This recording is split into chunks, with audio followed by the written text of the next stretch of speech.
région wallonne, dans sa déclaration de politique régionale en 2009, déclare vouloir réformer les provinces en axant sa réflexion sur des communautés de territoire et des bassins de vie. Pour nous, vu de Liège, il nous semble que la communauté de territoire correspond au territoire provincial et les bassins de vie, bien sûr, aux arrondissements. C'est ainsi que naît la coordination provinciale des pouvoirs locaux, au départ d'une conférence des bourgmestres de l'arrondissement de Liège, qui nous associe statutairement et s'appelle désormais la métropole liégeoise. Alors, cette coordination regroupe à la fois les trois arrondissements, Liège, Ouistreham et Verviers, sans oublier bien sûr nos amis germanophones, et issus des 4 formations politiques traditionnelles.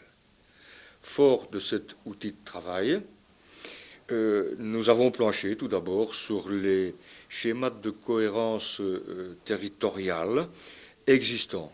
Et il nous est apparu, pour ne pas courir trop loin à l'étranger, qu'il en existait un qui correspondait assez bien au niveau de la taille à notre problématique liégeoise, c'était celle de Bordeaux.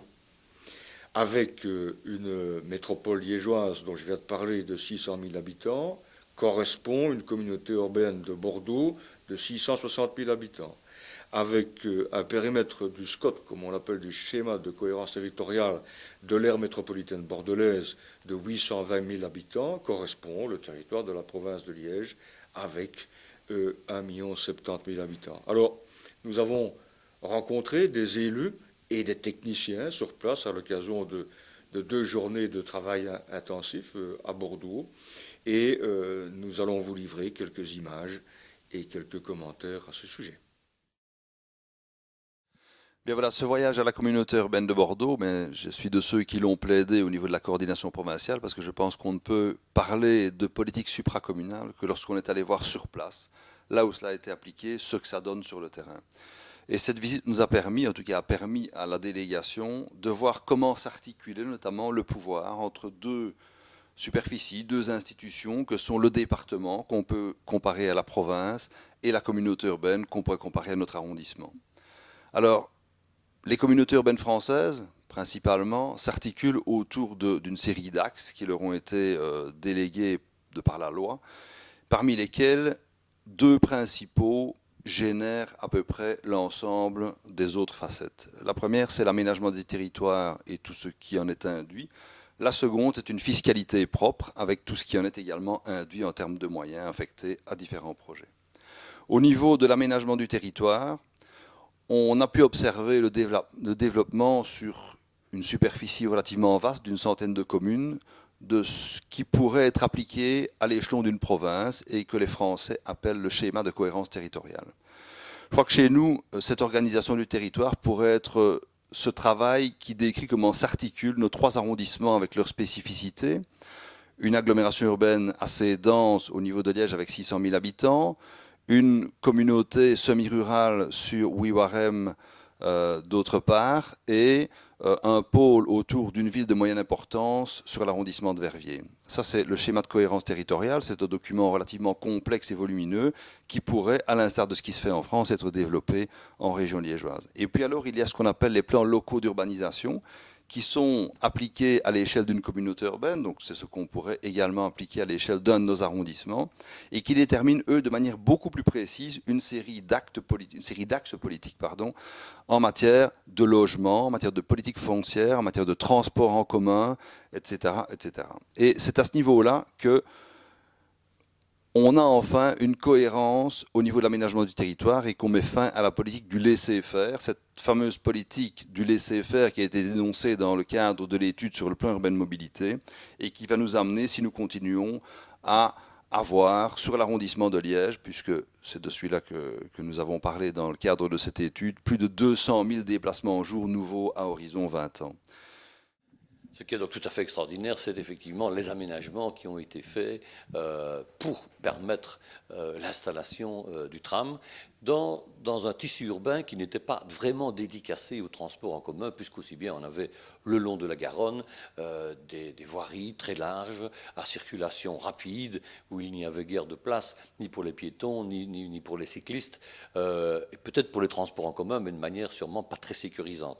Ce qu'on constate aujourd'hui, c'est tout simplement l'aménagement des berges, plus de voitures, le long des berges en tout cas, de grands espaces dédicacés au transport en commun, à la promenade, à la découverte même architecturale, paysagère, et les voitures en circulation locale étant ramenées vers les immeubles, mais devant les immeubles, des zones importantes de parkage ou en tout cas de promenade, d'espace pour les vélos, pour les transports en commun par route sont également ménagés. Et tout cela, une conception qui ne peut être qu'évidemment que globale, avec des parkings de délestage à différents endroits de la ville. Je crois que dans le cas de Bordeaux, il y en a 15.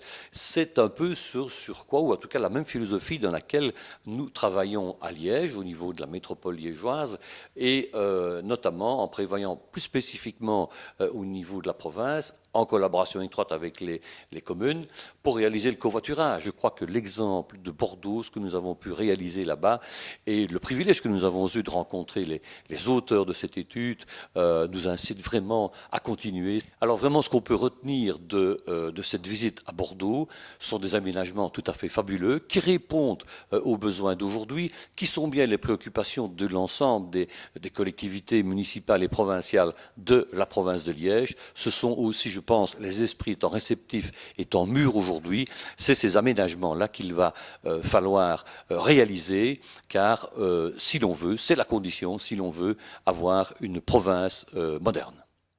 Donc nous rentrons effectivement de Bordeaux, de cette visite à la communauté urbaine, très intéressante. Nous avons une ville qui est assez proche finalement de notre ville de Liège en termes de population, de territoire, pas nécessairement de configuration, mais certainement de convivialité. Quelques enseignements. Un, l'aménagement de ce tram urbain, assez exceptionnel, pas de fil, pas de poteau. Donc une intégration de ce tram dans la ville qui amène manifestement les conséquences. 1, retour à la ville. 2, nouveaux logements. 3, nouveaux commerces. Et ils sont allés jusqu'à un dimanche par mois de ville sans voiture.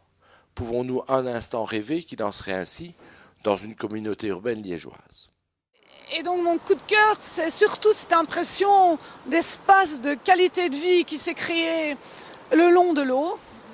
Et d'où ce qui provient? Pour moi, cet espace, il provient d'un choix clair et net à un moment de dire la bagnole à l'intérieur de la ville, basta, on va lui mettre un frein. On va carrément lui supprimer un certain espace pour garder cet espace et le rendre à ceux qui vivent au sein de Bordeaux, c'est-à-dire, entre autres, les citoyennes et citoyens qui ont pris le choix d'un logement. D'ailleurs, il afflue de plus en plus grâce à cet espace et cette vue et ce lien retrouvé avec la verdure, avec l'eau, mais aussi aux plus faibles de la mobilité qui sont les cyclistes, les enfants, les piétonniers.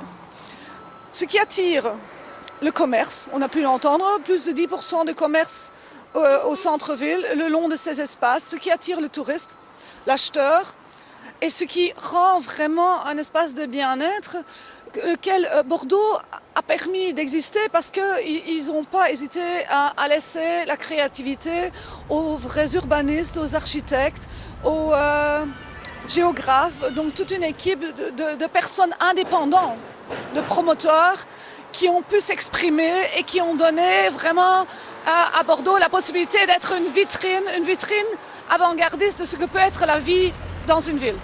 Donc, en clair, transmission ou projection de cet espace ou de cette possibilité ici, sur la place de Saint-Lambert, évidemment, on ne veut pas essuyer ou nettoyer ici les cabanes de Noël, ça serait vraiment un leurre.